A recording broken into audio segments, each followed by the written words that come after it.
नमस्कार मु doctor Surya Prakash Chaudhary professor neurology आगामी 2026 नववर्ष पाई समग्र राज्यवासी को एवं ओडिशार समस्त गुरुजन मोर भाई भौणी मानू कुनी कुनी पिला मानू हार्दिक शुभेच्छा एवं शुभकामना।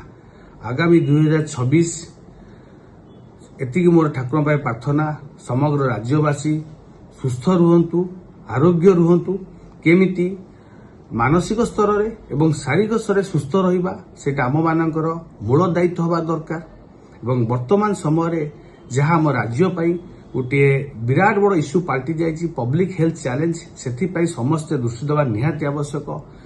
जेकोसी कम्युनिकेबल डिजीज हो इन्फेक्शस डिजीज हो संक्रामक रोग केमिति आमे ताकू अटके दे पारिबा केमिति आमे ताकू रोकी पारिबा ता पे निहाती सचेतन हवा आवश्यक।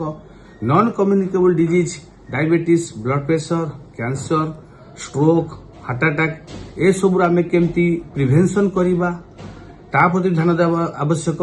एवं बहुत बड़ issue environmental pollution air pollution वर्तमान केवल राज्य नुहे सारा देश पे गोटे बहुत बड़ समस्या पाल्टी गोटे नुआ महामारी आनी तो सेटा को आमे केमती दूरे पारिबा ता पई आमे चिंता करिया आवश्यक।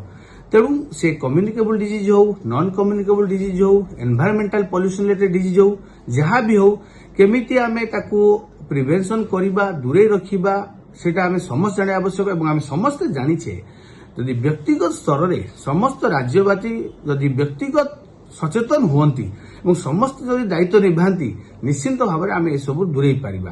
तेणु आमे समस्ते निजे सुस्थ रहिबा सहित निज परिवार को सुस्थ रखिया सहित केमिति आमर परिवेश सुस्थ रखिबा ता पे ध्यान देवा निहाती आवश्यक।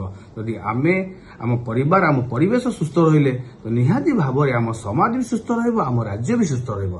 तेणु प्रत्येक व्यक्ति ओडिशा जनता माने व्यक्तिगत स्तर में सचेतन होबा निहाती आवश्यक।